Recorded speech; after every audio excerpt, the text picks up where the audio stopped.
Hey, folks, do not adjust your podcast. This is Aaron Banks on the Kira Banks Show. As many of you know, Kira Banks and I, we actually operate this show together. I produce it, and she is the person that you see behind the camera and the brains behind the entire operation, of course.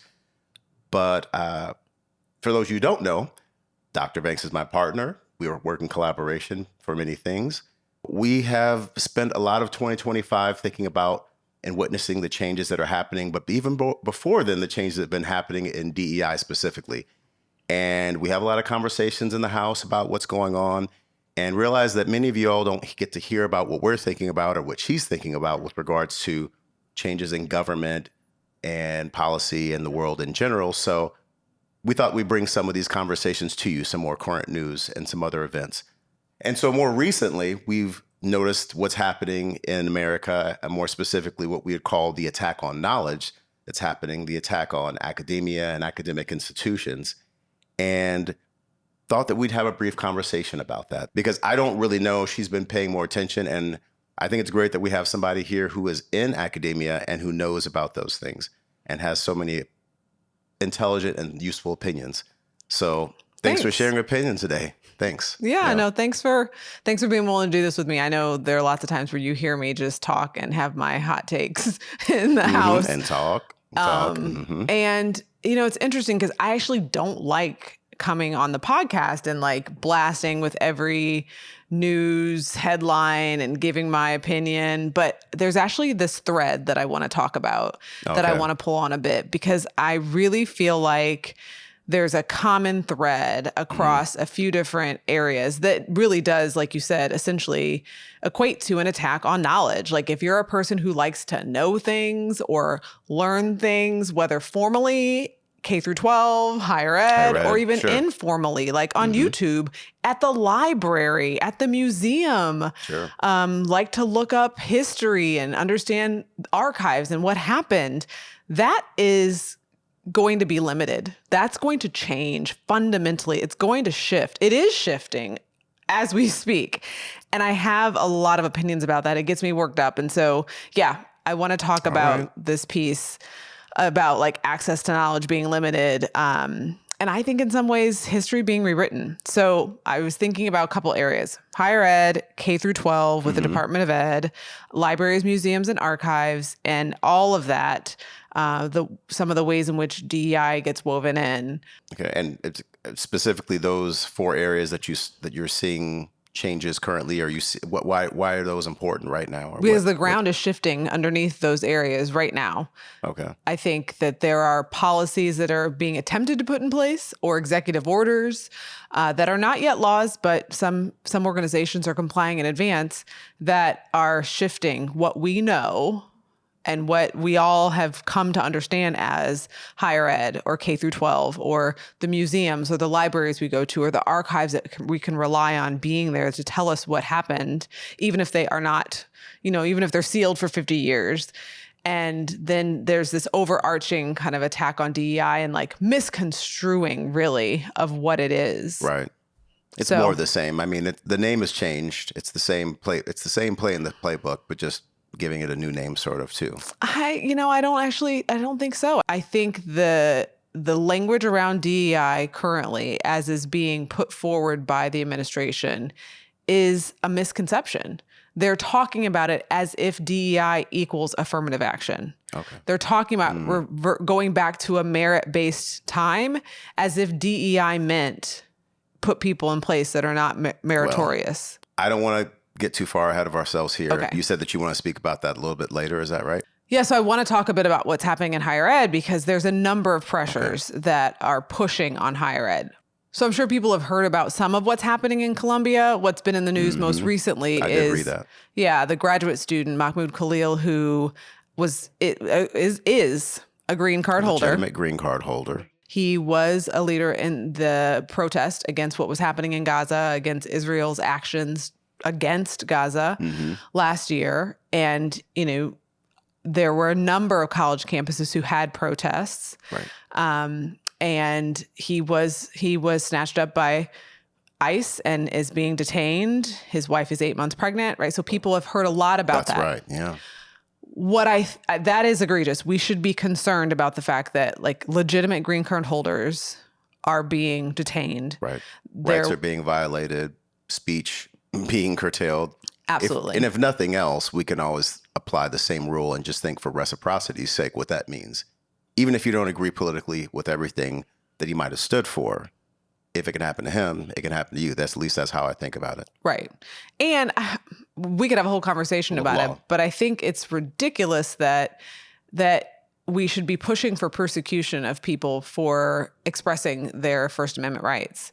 People can have an opinion about what Israel is doing in Gaza and not be snatched up. Right. So there's whole layers that we could peel back the onion in terms of what's happening in Colombia with the persecution of people who protested last year. Right. What I think is important for people to realize is that our government has sent a letter to Colombia because they have basically seized, that's dramatic, but they have stopped and taken $400 million of funding, federal grants. And they have basically said, we'll give you back this $400 million in federal funding if you do a series of things. And those series of things really do make the government have more power than it ever has over a university in terms of departments. So it wants the Department of Middle East Studies to be in receivership. It wants all the disciplinary process that a university has, where there's a committee of people who look and see what should the disciplinary action be. That committee usually is shared governance. That's what we call in the academy. We talk about shared governance. Sure. So that all the power doesn't sit in one place. Yeah. And this letter, the federal government wants to be able to have this. The federal government wants to say that disciplinary action sits with the president. And my read of it, of the college. So my read of the letter, it says president. I think it means the president of the college. Other people have said the president is trying to take the power. So Capital P president, or what are we doing? Lower P. I don't know. It's an important distinction. It is important. That's what I'm trying to know. But again, these are letters that are being leaked, and this is real time. So my reading of it was that it's the president of the university, and the president of the university is currently an interim president. And so there's a lot of pressure saying like that this one person should decide everything. We should not have the shared governance and disciplinary action. This one department should be monitored. The Department of Middle East Studies was not a big player in the protests, but because it is a department that studies that region of the world, they want it to be monitored and be under receivership. So in academia, like a psychology department, my department is chaired by a psychologist. Right. If we were to not be able to govern ourselves, the dean would get someone else. We'd be in receivership. The dean would take it back. That's the actual word I was going to use. It sounds like receivership. It is. They say that. Okay. Yeah. The dean would take it over and someone else would lead it. So it's basically assuming that the department can't lead itself. Exactly. For no other reason but that it needs custodial control. But for no other reason that they study the area of the world that's the focus of these protests. So it's ridiculous. They talk about admissions. So they want to have a say over how admissions happen. Okay. And there was one other piece. My point being, universities have their own structure. They have values. They have missions. That are not all the same. Because they can do that. Because they have the purview to do that. Right. And if Colombia folds and says, yes, we want our $400 million back, we will do all these things, it sets an awful precedence. It sets a bitch-ass precedence, if you ask me. That it does. They have basically folded. Just my opinion. That is one way to say it. There's some other framings that I could think of. That with Washington University in St. Louis and Vanderbilt coming out with statements basically saying they're going to do all they can do to comply with the executive orders and the current executive branch. Yeah. And Johns Hopkins losing $800 million in federal funds and announcing that they will have to cut 2,000 jobs. I don't think people really understand. Universities have a lot of work to do. They're overpriced. They often are not the best neighbors that they should be. We understand this. However, if the government is able to bully these private institutions in this way, right, it's the end of higher education as we know it. That's why I said it's going to shift and change. If we then have to function as a university to make sure everything we're doing agrees with what the federal government says. Right. That's going to shift our curriculum. That's going to shift our research. That's going to shift the questions that we're able to ask. It might even shift the students that we are able to serve. So I know it sounds dramatic, but it is dramatic. But it makes sense. Yeah. What do you think that we need to be doing? Or, there's a lot of different people that have different skills and talents. And some of us are like me a lot of times where I'm like, okay, there's a lot's happening right now. I voted, made my choice. I've represented in that way. And a lot of this stuff feels like it's out of reach of my control. So aside from that, what do people need to be doing? Contact the college you graduated from. If you didn't finish at an institution, took any classes, gave any money to an institution of higher education, contact them and let them know how you feel. Let them know where you stand and that you hope that they don't comply in advance. Or you hope, right? And I get, again, the reason why this is not dramatic is if Johns Hopkins fires 2,000 people and loses $800 million, it will change the landscape of that area. Right. It will outside of the actual school itself. Exactly. Right. So someone who might work in the grants office or be on the janitorial staff, they won't need all those offices because they won't have the money to be doing the research. Right. At Johns Hopkins, some of those research units are completely grant-based funded. We call it soft money, 100% soft money. But because it's such an engine, it's gotten grants for however many years. Right. They don't worry about their money. Sure. They're worried about their money now, as they should be. 800 milli. Right? And so I just want to say, this isn't like, if some people are like, oh, because colleges, they're so elite. They're like, what do they call us? Liberal bastions of whatever. Mm-hmm. Maybe not so much if they're allowed to, if the executive branch is allowed to do what they're doing now. Yeah, they'll shift. Right. And so, are there things higher ed could have done better before now? Sure, absolutely. But is what is happening and the impact it'll have on the students, the faculty, the staff, the community where an institution sits, is that reasonable? I don't think so. So that's what's happening in the higher ed world. Wow. So that's a lot with higher ed. And I think the second one you mentioned was K through 12. What's going on in that space that we should know about? There's so much. I generally want to say that there's lots happening at the federal level to basically neutering, like gut the Department of Education. But what concerns me the most that I think is not talked about as much is that there is a lawsuit being brought by 17 states to basically say that they no longer, to try to make it so that they no longer have to abide by 504 plans or meet 504 plans. So 504 what plans? are 504 plans for people that don't know? Right. So 504 plans are those plans that are put in place to support kids with different learning needs. Right. So you might know someone who has ADHD and they need maybe like a behavior chart to help them stay on task. Right. Or there might be a kid who has dyslexia who needs different supports. Maybe they need to hear things auditorially and not just writing it and written, right? Different modalities of learning. Sure. Or there might be a kid who's autistic who is in the mainstream classroom, but maybe needs a support person that's there also with him. It sounds like does that have anything to do with IEP plans? Is that the same? No, it's not the same. They're separate. Okay. And I don't know all the details about like what makes them different. Often they go hand in hand. I think the difference with the 504 is it's specifically for kids who have disabilities. Okay. So under the Disabilities Act, that's where we see the 504 plan. Okay. So the problem there is that that's going to decrease access. So kids who have disabilities, which we all know somebody in our own household or in our neighborhood or in our community, we all know many people. Right. And maybe even you yourself were a kid who had a disability, who could have used accommodations.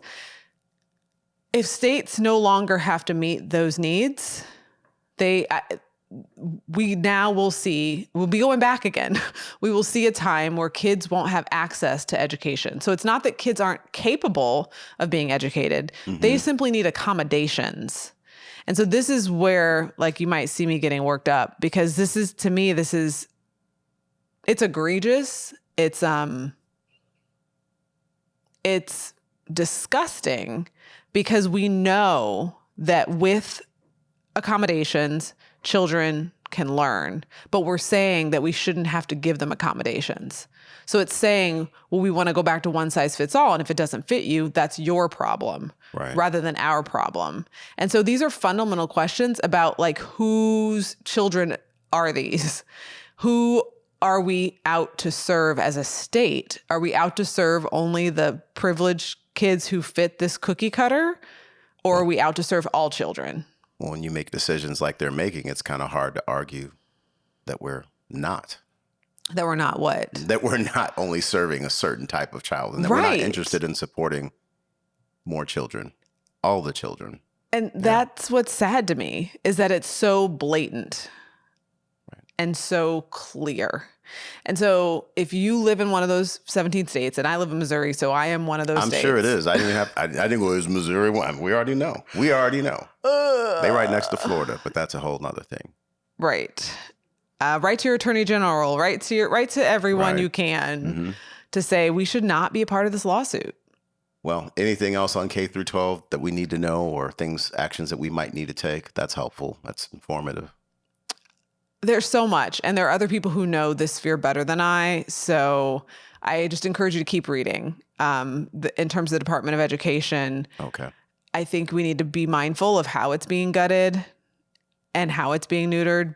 But this is where, like, understanding what's happening on your local and state level is also really essential. Right. These are going to be state issues, definitely. Yes. So, and that's honestly, that's how some people who are pro the gutting are saying, like, oh, you'll have more control at the state level. But again, I live in Missouri, and we have, since the beginning of our statehood, never prioritized public education. And so what this means is that people with the means will probably send their kids to private school or choose to homeschool them. Right. And so Which happens. This is what happens. And so then it's like every person for themselves, rather than we want a populace that is educated. So that, to me, that's the biggest thread that I want us to understand, that these topics are woven together to create a populace that is not educated. We don't want people going to college, because you learn things, you learn history and stuff. Right. You get woke, and you understand that we have structural racism. Yeah. And the thing about higher ed is, like, we teach students, but we don't ever tell them what to do with that information. But this government doesn't want them to even know the information. We got K through 12. Well, that decreases the chance that they will go to higher ed if we don't give kids access to K through 12. And then only the ones who will have the money to get their kids properly educated, to be competitive for the smaller number of colleges that will be able to live through what's happening. Right? So what are you reading? Where are you going for information? You were saying people need to keep up with the information, the things that are happening. You have any suggestions on how they do that? Because a lot of people just don't know where to look, because I'll be honest, mainstream media is mostly trash. That's my opinion. And so I don't consume a lot of it, or I have to watch what I hear. Where are you going? So I want to push back a bit. Oh, on me? Yes. Okay. So mainstream media is trash, yes. And we still need to consume Imagine that, it. getting pushed back on. Go From ahead. me. Okay, go ahead. Because I think that that's what this administration wants us to deduce, that what's being said is trash and lies. And so either we give up, or, we don't believe any of it. And so I think I'm not even saying trash like it's lies, like it's all being corrupted. It's just the way it's presented, and it's the choice of what is being presented. And so that, I think, is us making sure that we are critical consumers. Right. We have to have media literacy. I watched how the different news sources covered the student protests last year. Right. And was sorely disappointed in pretty much every major media and newspaper that we have. Like, no one was willing to call a thing a thing. Right. Right. So no one was willing to talk about it being genocide. Everyone wanted to, people didn't want to understand the history of Palestinians and that land. So it was very narrow. We weren't willing to look at nuance. Sure. I think that shifted some with time when it got a little bit safer to talk about the nuances and to not just conflate Jewishness with the Zionist policies of Netanyahu, right? People were just crumbling it all together. And like, if you question anything, you were anti-Semitic. Right. Right. But like Jewish Voices for Peace is an organization that's a lot of Jewish folks that I know are connected to that organization. And so for some folks who know that will know that it's a pretty progressive Jewish group in the sense that, that's when I first learned actually about the pro-Palestinian movement was from Jews who were part of that. I digress because you asked where I was getting my news. Right. So I'm getting my news from lots of different places and then being a critical consumer. So I will still read things. I'll read things from the Times. I will watch clips from Fox.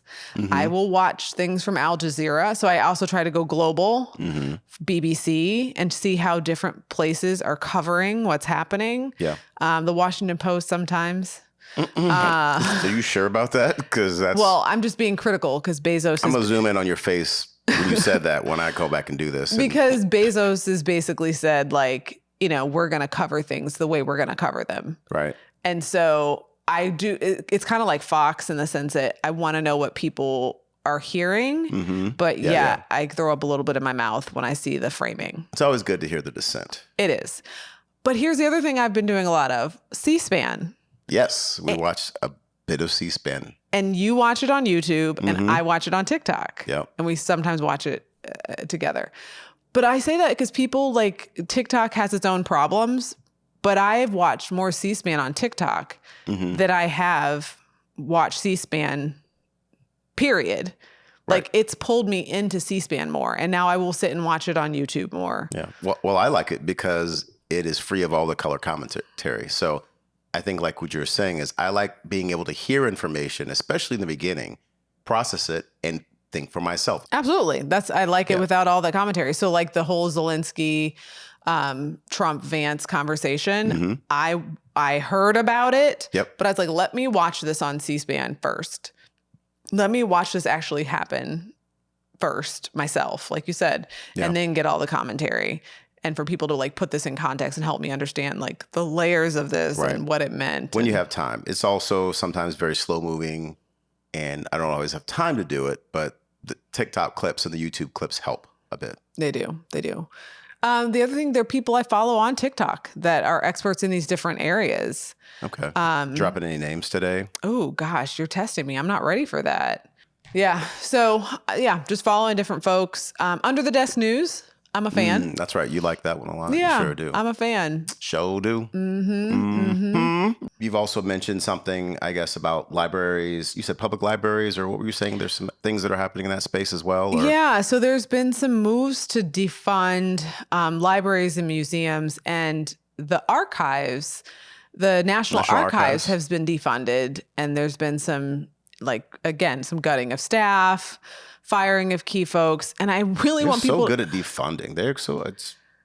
They like to defund certain things more than others. They're saving money, right? That's what Doge is saying they're doing. So you were saying libraries. Yeah. So there's museums. So there's a push to defund National Archives. Yes. Really? So that would be a problem because the National Archives... It's probably a big resource suck, I would imagine, right? I mean, it's probably high on the list. Of what? High on the list of inefficient. Why are you saying that? I'm just saying that's. I'm just trying to. Surely there must. Devil doesn't need advocates. Okay, I'm just trying to make sense of it all. That's all. But that doesn't make sense. No? Okay, well, make it make sense. Maybe. I've been confused a lot lately. What? I'm just looking for something to make sense. Well, it doesn't make sense. Okay. All right. It doesn't, because we need the archives. We need to know what happened. Like I said, even if it gets sealed, I'll sip my tea. Even if it gets sealed for 50 years, we need to know what happened. I would think so. As a person who, thinks history is important. I don't know. I got nothing. So what's going on? Yeah, just the fact that we're talking about defunding these spaces, which again, what I want people to realize is this is about decreasing access to knowledge. They don't want us to know things. They don't want us to think. They want us to think and do what they say, which, like, if we even think, they want more haves and have nots. So don't let people be educated. We're just the unfortunate ones that have the education. Right. And so we're going to have to suffer through the pain of, like, That doesn't go over well in society, in history, though. it doesn't, but they don't care. They're thinking about the now. I also think that they think that they're arrogant enough to think that they will be able to, it'll be different this time. There's been also some conversations, I didn't pull this in, but the whole eugenics conversation, the fact that Trump has been encouraging white South Africans, Afrikaans, who he is saying are discriminated against, right, to come here. Right. If you look at some of the genetic engineering that Musk has done with his children, there's this whole, like, I don't know this super well, but there's a bioethicist on TikTok that I follow who, I think it's Evan, the bioethicist, who talks about the really strong kind of eugenics thread that we're seeing in some of the actions here. Absolutely, I've noticed that. So if we I had a dream about that. Did you? But yeah, anyway. So if you think about, like, so for the sake of what, like, they're saying that there's some people who are just better and there's some people who aren't. And they're just kind of, making it happen faster. Because if you can't be educated and you can't access information, only if you have the money or maybe they would say the intellect, right? Right. Then you'll be able to maybe navigate this narrow road to. This is the FA. This is the fuck around that comes before the find out. That's all this is. That's really what I'm saying. Yeah. I don't get it. Yeah. But I really think, again, these might feel disparate. Libraries and museums and education and higher ed. No, I see the connection. 12, you see the connection, right? Absolutely. And this is where I think pulling in the DEI piece is important. Okay. So people see, like, DEI as a separate thing. It's actually connected here because they don't think that they're framing DEI as equaling affirmative action, right? And their framing affirmative action is giving people who are not competent an opportunity. Right. So they're basically arguing that white men are the ones who can do things competently. Right. And so we should stop these programs that try to get these other people even close to us. Mm-hmm. And in the executive order on ending discrimination, he talks about going back to a merit-based society. Okay. Right? Sure. So that one assumes that we had a merit-based society rather than a society based on nepotism. Right. And privilege. I think we're going to be going back to the 1400s maybe. Right. Okay. Which was not merit-based. Right. But two, that's assuming that those people that were served by DEI were not meritorious. Were not capable. Right. So why give them resources? Same song, yeah. So that's why I'm saying it's not different. It's connected. And the way that they have misconstrued DEI to be these, like, handouts, they don't, there's part of me that's like, they don't understand the distinctions, but then actually I think they do. And that's what I was going to say. They're making the shorthand to get people on board with them. I think you just need a few intelligent people somewhere at the top of the chain who have power to make some decisions to cut this off, to realize that knowledge is power and that understanding is power. And that's how these things are all tied together.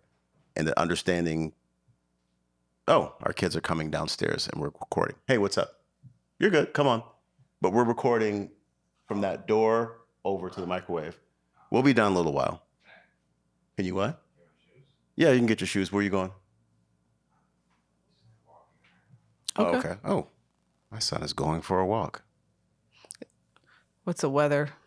Chilly? This might be on there. It's just a natural interruption. 63. It's nice outside. Say hi to everybody, August. You want to say hi to them? You gotta come put your head over here by me. Yeah, it's going to be. Just put your head over here and say hi, August.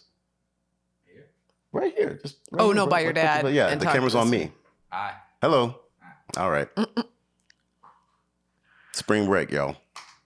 Yeah, but I mean, obviously they know what they're doing, and I think they're operating in fear, and that's why they're trying to control Absolutely. information and knowledge. Absolutely. I was talking to a colleague of mine and he was saying, he's like, remember back when Obama was president and there were the demographic projections of like the United States is going to be majority minority by 2050 or something and like people that. were Yeah. saying it like brand new day, like, look, we have a black president. We're going to be, we're going to be the majority minority. Like, look at this beautiful multicultural America. And then he's a historian. He was like, that gave some folks, white, conservative, Christian folks who wanted to go back to make America great again, that a freaked clarion people call. The hell out. Exactly. It We just freaked in our them little out. echo chamber thinking, oh, that's lit. No, That's what's up. I knew that was going to set people off. I was like, y'all should have just kept it to yourselves.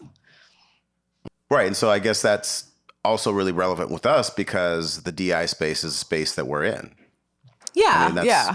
I mean, it's interesting because what I do, DEI wasn't the label when I started doing it in 1996. Right. Mm-hmm. But that is what it's called now. And it's absolutely the space that I'm in. And it makes people tentative, scared to step into that space. Mm-hmm. I remember when you were applying to or been admitted to Mount Holyoke College, and in your description, or they had a feature on you and a few other students, and you said you wanted to be like a cross-cultural psychologist or something like that. Absolutely. Which is pretty dope that you have effectively grown to do that. I mean, you've matured into actually doing that. So few people in high school say that they want to do something in that way so specific and actually end up doing it to the level that you've done it. So yeah, that's pretty dope. It is dope. And to be just a little technical, in psychology, a cross-cultural psychologist would study like across countries and from a developmental perspective mostly. So like if I were traveling between here and Nepal to look at like how children develop or something. Right. But there just wasn't language for what I wanted to do back then. Sure. So that was the closest I could get. That's really cool and exciting though. Right. It is. Yeah. It is. So that's what's on my brain lately. Okay. I did not feel the need to like rail about how ridiculous some of the, proclamations and EOs were in and of themselves. Right. But this thread around access to knowledge really gets me burning. It gets me worked up. It gets me like angry because knowledge is power. I know it sounds dramatic, right? But it is. And then there was light. So yeah, I think people should think about like where in these areas do you have some influence? Can you either make some calls or support executive director or board president, like not complying in advance and maybe just keeping business as usual and then maybe possibly speaking out against. Right. And then possibly, this is my perspective, and maybe just the legal part coming in is that, I think a lot of people are freaking out, justifiably so, but organizations thinking about how they might actually be an injured party in a lawsuit. Because I think we're going to have to push back and let the Supreme Court, the federal courts in general, make a lot of decisions on these things because some of these things can be reversed and undone, but it's a longer process for that. That's where the fight is. And I think in movements, and there comes a time when you fight, you're in the streets, and these things happen also simultaneously, of course. But I think we're going to get to the part where we're about to say, okay, what's the Supreme Court say about this? Now, depending on what they say, but what I would call simple concepts such as, which are not really simple, so concepts such as First Amendment rights. Right. Like it shouldn't be that. This shit is just not that hard, at least at the level that they're suppressing in the way they're trying to control things. Except people don't want to take a stand. Law. But people don't want to take a stand. They don't want shots fired at them. They don't want to be... People are scared. You're losing money. Like 800 million. That's crazy. That's crazy. So these other institutions see that and they know, oh, they're coming for them. But I hope that they can stand up, just like you said. That's what we really need at this point in time. And they need people that are informed and educated to know, well, these are your rights and this is what we need to do. And they need to be their own activists of sorts in their spaces that they're in. Yeah. And know that executive orders are not laws. So the Not exactly. They're not they're not not laws. They're not so laws like complying Congress. Right. in advance, I think, is not warranted in many spaces, but preparing, right? Because here's the thing: I hear you, the kind of see you in court attitude. Right. There's some institutions that won't survive, so they will go under. Right. They might be able to see somebody in court, but they won't be a functioning university. True. And It's those sad. It's real. It's real sad. those with billion-dollar endowments will probably have to take the hit on their endowments. We didn't even talk about the threatened endowment tax or the indirect costs. Do you want to grants. talk about that? Because that's academic. That's academia too. I mean, I think because we're gonna want to know when we listen to this. He goes, "Oh, well, what's up there?" And if it's something happening, we should know about that. Well, so I will say higher ed is, it sounds so dramatic to say under attack, but higher ed has a number of ways that it's being pressured by the government. And a couple of the other ways I didn't mention are the proposed tax on their endowment. So currently institutions don't pay tax on their endowment. Right. Some do pay us, I think, a state endowment tax. Don't quote me on all that. Well, wait, let's go back. What are endowments? Break it down to us. You've been on the board of universities before and colleges, and so Endowments are that pocket of money that you raise so that you can then you invest and can generate interest so that you don't have to be totally revenue based in terms of like tuition, right? So it's an academic institution's rainy day fund, sort of. It's not so much the rainy day fund. It's more like it's an investment fund. It's a pocket of investments that allows it to generate income so that it doesn't have to say, oh my gosh, we have to get X number of students for us to run next year. We call that flex money. Sure. Okay. Yeah.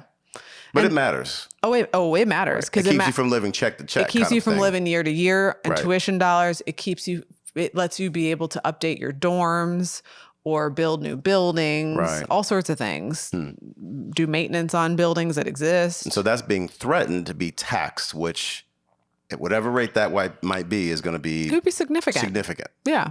Yikes. Yeah. What else?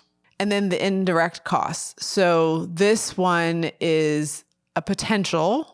It's not a done deal, but the talk is to limit the indirect costs from grants from NIH, the National Institute of Health, where a lot of grants come out of, to 15%. And so let me just say, what happens is... Wait, I'm sorry, 15% of what it currently is, or... 15% of a grant. So say I write a grant that's $1 million grant. Depending on the foundation or the institute, they might say the grant is $1 million and the indirects have to be within that million, or the grant for the research is $1 million and the indirect will be on top of that. Okay. Indirect costs are set by the university. Okay. There are some universities that are like 35% indirect costs, and that covers things like, I'm doing research at my university. The university is paying for the lab, the equipment, the air conditioning and heating, the printer, right? Like the stuff, To travel the or infrastructure. anything that you might have to do, or It's more about the infrastructure. That the university is giving you the infrastructure. So some universities charge up to 45% indirect costs. Right. So was that 15% an actual number that somebody was giving? Yes. So what I'm hearing is that in some case, was there anybody who's operating? Who does that? Nobody. 15%? Nobody. So ain't nobody doing that. Foundations do, but NIH has never been that low. So that's another way that universities are saying, if this indirect cost goes to 15%, Right. that's like, for some of them, 30% less money that they will be able to pull when their people get grants. So between the money lost from indirects, the money potentially lost from the endowment tax, and now the money that's being pulled from universities that are supposedly doing research that are against the executive orders, like we've seen at Hopkins and Columbia, right? And the policing around free speech on campus. Yeah. Higher ed is under a lot of different... So now I'm not being dramatic. Well, here we are. You've done a good job bringing us to just really drive your point home. Now you feel my angst. Right. That was a good closing. Is that the closing? I need to close. Yeah. So, I appreciate you talking with me today and helping me think through some of these things. I feel like that thread analogy really fits. These are threaded together. Yeah. It's about knowledge, and I want everyone to have access. Yeah. Well, that's a lot. And but we appreciate the information, and I appreciate the dialogue. maybe we can do this again on some other topics. Yeah, I'm thinking. let's. It seems like this went all right. Let's do it. Yeah, I think it went all right. Yeah. We'll see. So I guess I'll go ahead and close us out. Okay. Or are you closing us out? How does this work? We can both do it and see which take you like. Thanks for joining us. We'll see you next time on the Kira Banks Show. Oh, wait. Wait, here we go. Okay, here's mine, right? Here's mine. All right, you ready? All right, bust this. Well, I hope you've enjoyed the conversation that we've had today on the Kira Banks Show. Be sure to follow us at all the socials on Kira Banks. Are we doing Twitter anymore? It's X? Nope. So be sure to follow us on all the socials. And I'm Aaron Banks, and thanks for joining me. Oh, God. Mine wasn't any good either. Okay. You gonna go and do one? I'll do one. All right, here we go. Yeah, thanks so much, Aaron. I appreciate you helping me think through these things. It helps to have someone think through them out loud. Well, it's been great speaking with you today, Kira. And it's been great sharing the conversation with you all as well. I hope you like what you heard today. Thanks for joining us on the Kira Banks Show. Be sure to follow us at Dr. Kira Banks on all the socials. And thank you all for joining us on the Kira Banks Show. We'll see you next time. All right. And cut. Have tea to spill or something you want to ask Dr. Banks?